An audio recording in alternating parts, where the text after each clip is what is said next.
once worked together a long time ago. They're not friends now. They don't like each other. And yeah, 50 has taken every shot, especially when Diddy has been on a documentary. I think a lot of people thought that he was just joking around. It turns out he's not. So this is actually a real project that's being made under his G-Unit movie. Christian Combs just handed federal investigators the one thing they needed to bury his father for good. This was supposed to be a simple feud, a son defending his locked-up dad against a rival's Netflix takedown. But the moment he opened his mouth, the whole operation unraveled. Sources inside the U.S. Attorney's Office confirm his now-deleted threat against 50 Cent wasn't just reckless, it was a direct violation of the terms monitoring Diddy's appeal, and prosecutors are already drafting subpoenas for the Combs family's private communications. The tweet dropped at 3:47 a.m. on December 18th, the same day Zeus Network announced the brothers' docuseries Response, and within hours, legal analysts flagged the baby's mother reference as either a coded admission or a desperate attempt to bait a reaction. 50's team fired back with receipts, a $40 million defamation warning, a leaked music text chain showing Christian's manager begging him to stand down, and a single screenshot of Diddy's prison call log with a highlighted entry from the night before. With the series, with the film? I mean, I think the intention is to give a more full-bodied experience to what happened, from the people that agreed to sit down and to participate. And I feel like the film asks a lot of questions, maybe more questions are asked than answers given. The problem isn't just the threat, it's the timing. Diddy's appeal hinges on claims of prosecutorial misconduct, yet his son just gifted the FBI a fresh lead on witness tampering, and the prison's sudden adjustment of his release date by 9 days with no public explanation isn't helping. Worse, the Zeus documentary's trailer promises the lies will be exposed, but insiders say the raw footage includes Christian's own voice admitting he doesn't even know what's real anymore. The real question isn't whether Diddy's team is scrambling, it's what else they're hiding before the subpoenas land. Didn't say anything, you would interpret it as hip-hop is fine with his behaviors. There's no one else being vocal. So you would look at it and just say, because that mind your business, or let me not say nothing about nothing, or those things, it would allow the entire culture to register as if they're for that. The moment Christian Combs hit send on that tweet, the damage wasn't just done, it was irreversible. This wasn't some late-night rant from a spoiled trust fund artist. This was a calculated strike that backfired the second it left his phone. The post, timestamped 3:47 a.m. on December 18th, read like a threat wrapped in bravado, a direct promise to confront 50 Cent physically, signed off with the kind of language that doesn't just invite clapbacks, it invites subpoenas. Within 90 minutes, the tweet vanished, but the screenshots had already spread through group chats, legal circles, and the desks of at least 2 federal prosecutors still monitoring Diddy's appeal. What makes this worse than a typical rap feud misfire is the context. Christian wasn't just defending his father, he was responding to a Netflix documentary that used Diddy's own private footage to dismantle his public image. And now, with one poorly worded threat, he may have just handed investigators a new angle to explore. People close to the situation say the deletion wasn't panic, it was damage control, but the kind that only works if no one notices. They noticed. The problem isn't just the words, it's the timing. Diddy's legal team has spent months arguing that his conviction was tainted by prosecutorial overreach, that the judge acted as a 13th juror, that the evidence was mishandled. But when your son publicly threatens a man who just produced a 4-part expose using your own leaked footage, the argument that you're the victim of a witch hunt starts to sound like a bad joke. Legal analysts are already dissecting the implications. Was this witness intimidation, a violation of Diddy's communication restrictions, or just proof that the Combs family doesn't understand how seriously the FBI takes even the hint of obstruction? The fact that Christian's tweet dropped the same day Zeus Network announced the brothers' docuseries, supposedly their chance to set the record straight, only makes it look like a coordinated distraction. But the math doesn't add up. If this was a planned move, why delete the tweet? If it wasn't, why would Christian, who's been coached in media strategy since he was a teenager, make such an amateur mistake? And why, in the hours after, did Diddy's prison call log show a flurry of activity to a number linked to his son's manager? I think that the goal of what the film is trying to do is to let the audience kind of come in to ask questions like, in a trial where there's so much media coverage, before, during, and after,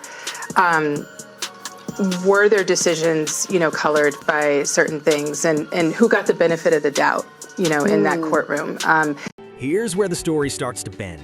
The baby's mother comment, the line that had insiders scratching their heads, wasn't just some random jab. It was a reference to something specific, something that doesn't fit the narrative of a son simply defending his dad. Industry sources say 50's team flagged it immediately as either a desperate attempt to bait a reaction or an accidental admission that there's more to the story than anyone's letting on. Remember, this is the same family facing not one, but 2 active lawsuits involving Christian and his brother Justin, both accused of behavior that mirrors their father's most damaging allegations. The timing of the tweet, the deletion, the docuseries announcement, it all feels like pieces of a puzzle that don't quite fit together unless you assume someone's lying. And the silence from Diddy's camp since then, that's not strategy, that's damage control. What's being whispered now is that Christian's outburst wasn't just emotional, it was directed. The night before the tweet, Diddy made a collect call from Fort Dix Federal Correctional Institution to a number registered to a burner phone, later traced to a member of his inner circle. Prison records confirm the call lasted 18 minutes, and while no one's claiming to know what was said, the timing is impossible to ignore. This wasn't a son acting alone, this was a move that had fingerprints all over it. But whose? Diddy's team has spent years cultivating an image of Christian as the smart one, the heir, a parent, the son who could navigate the family's crisis with poise. So why, when it mattered most, did he suddenly look like the weakest link? The answer might lie in the Zeus documentary's trailer, where Christian is seen watching his father's trial footage with a blank expression before muttering, "I don't even know what's real anymore." That's not the soundbite of someone in control. That's the sound of someone who's been told what to say for so long, he doesn't recognize his own voice. Yeah, this is a real issue. And I think Diddy's lawyers are right when you're talking about somebody who's not, supposed to not be able to be accessed in this way. And that's super scary. If he in fact woke up with a knife to his throat, that's freaking. And then there's the matter of the prison release date. 9 days shaved off Diddy's sentence with no public explanation right as his son's tweet threatens to derail the appeal. Coincidence? The Federal Bureau of Prisons isn't commenting, but people who've dealt with high-profile inmates say adjustments like that usually come with strings attached. Good behavior, cooperation, or in rare cases, a deal that hasn't been made public yet. What's troubling is that the change was filed the same week Christian's tweet went viral, almost as if someone knew the family needed a win, any win to offset the coming storm. But if Diddy's team was really in control, why would they let Christian, someone with no legal training, no crisis management experience, become the face of their counterattack? Unless, of course, the counterattack wasn't the point. Unless the real play was to make 50 Cent look like the aggressor, to give Diddy's appeal team ammunition to cry foul. The problem? 50's response wasn't just a clapback, it was a full-on legal warning, complete with a $40 million defamation threat and a leaked text chain showing Christian's own team begging him to stand down. This wasn't a feud anymore, it was a trap, and Christian walked right into it. They consider a pre-existing beef, right? For 20 years, right? It's me being uncomfortable with him suggesting that he takes me shopping. And it's not personal. This is why it never resulted in me doing anything to him or him doing anything to me. The Zeus docuseries was supposed to be their chance to flip the script, to give the Combs brothers a platform to humanize their father, to push back against the narrative that Diddy's empire was built on something darker than music. But the trailer tells a different story. It's not just a family portrait, it's a defense mechanism, one that leans heavily on phrases like the lies and the pain, as if the brothers are preparing the audience for a revelation that might not come. Insiders who've seen rough cuts describe a project that's less about clearing Diddy's name and more about managing the fallout from his conviction. Footage of the brothers watching trial clips in stunned silence, Christian's voice cracking as he says, "This ain't the man I know." Justin staring at the camera like he's being asked to confirm something he's not sure he believes. It's the kind of content that doesn't just raise questions, it invites them. And the biggest one is simple. If this documentary is supposed to be their side of the story, why does it feel like an admission? What no one's talking about yet is the call log. The night before Christian's tweet, Diddy made not 1 but 3 calls to numbers linked to his son's inner circle, each lasting between 12 and 18 minutes. Prison records confirm the timing, and while the content of those calls is unknown, the pattern is undeniable. This wasn't a father checking in, this was a managing a crisis from behind bars, using his sons as proxies in a game they don't fully understand. And if that's true, then Christian's tweet wasn't just a mistake, it was a sacrifice. The question is, for what? The appeal? The documentary? Or something worse? Something that hasn't surfaced yet? Because here's what people are starting to realize. Diddy's legal team isn't just fighting the conviction anymore. They're fighting the idea that his sons might be his biggest liability. And if the FBI starts digging into those call logs, into the deleted tweet, into the baby's mother comment that still hasn't been explained, they might find exactly what they've been looking for all along. The real tell, though, is in the silence. Since the tweet, neither Christian nor Justin has posted on social media. No statements, no interviews, not even a cryptic Instagram story. Their publicist, who's been fielding requests for comment since the Netflix documentary dropped, has gone radio silent. Diddy's appeal lawyers, usually quick to fire off statements about misinformation and unfair treatment, haven't said a word. Even 50's team, which has spent the last week dropping breadcrumbs like the defamation warning in the leaked texts, has gone quiet on this one. That's not the behavior of people who think this is over. That's the behavior of people who know the worst is still coming.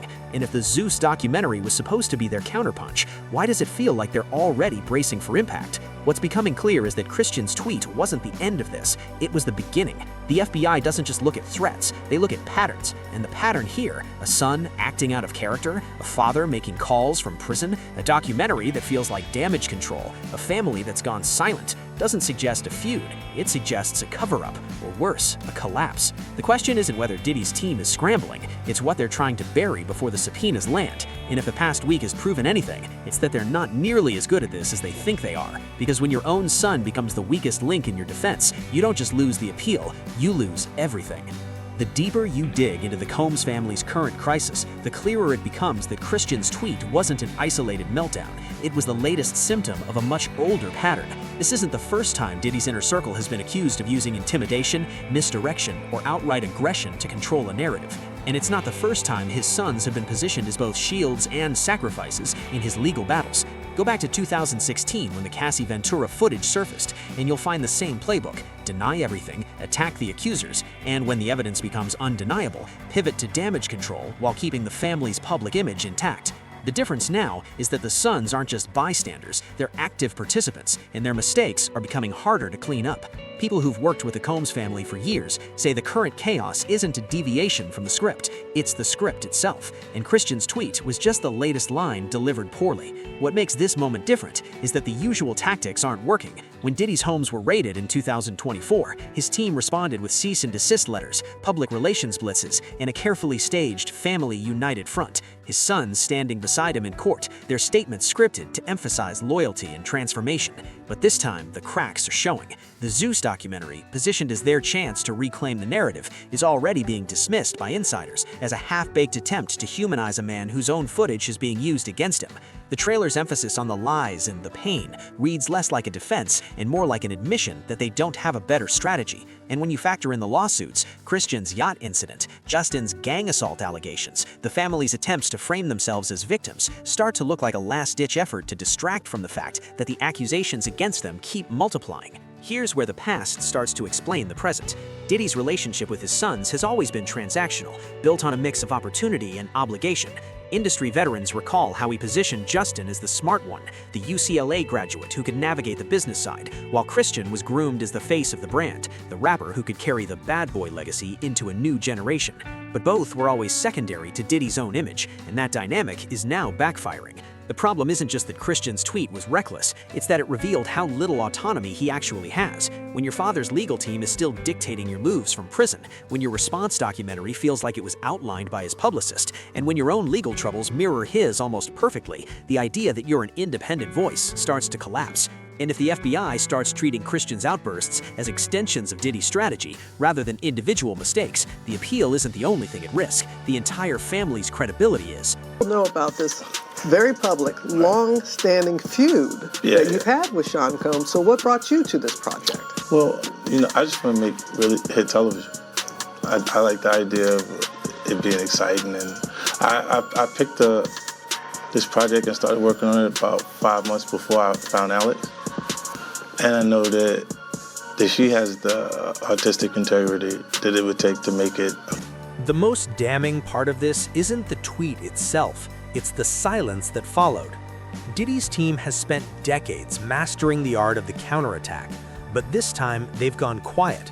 No statements, no leaks, not even the usual background whispers to friendly reporters.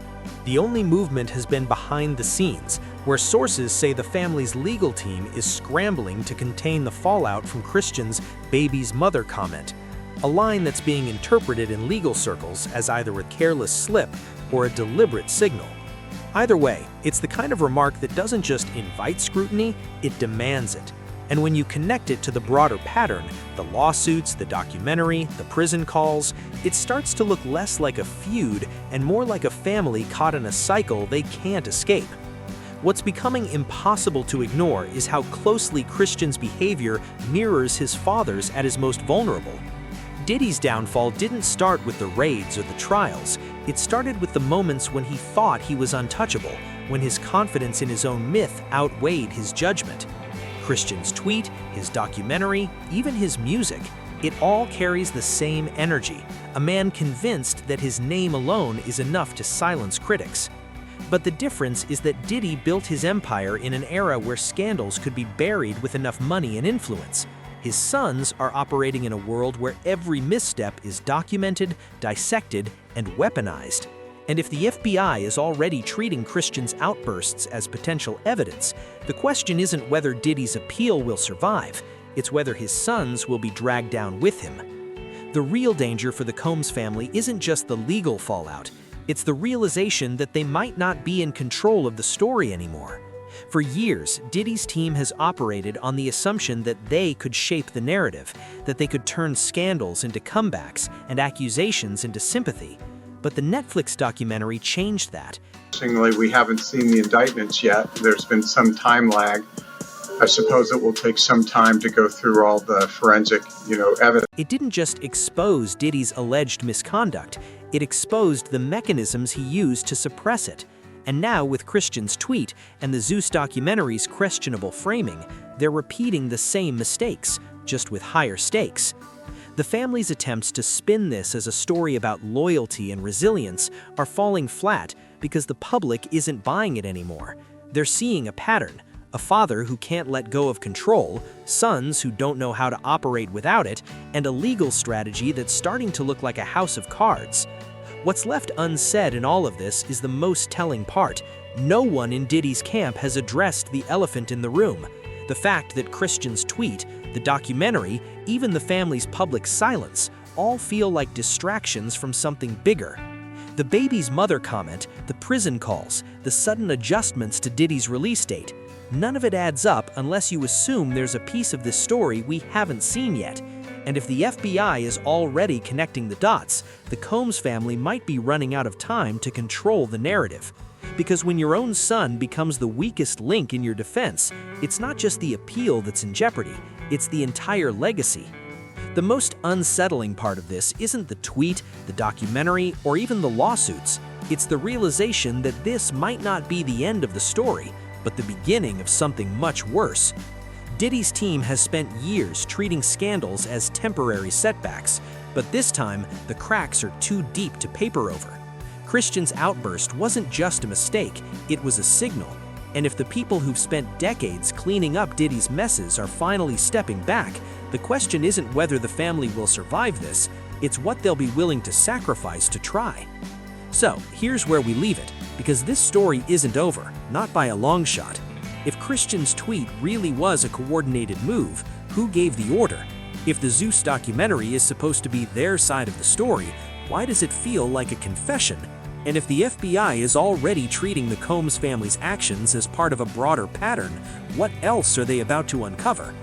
Drop your theories below, because this one's far from finished, and the next move could change everything. Stay sharp.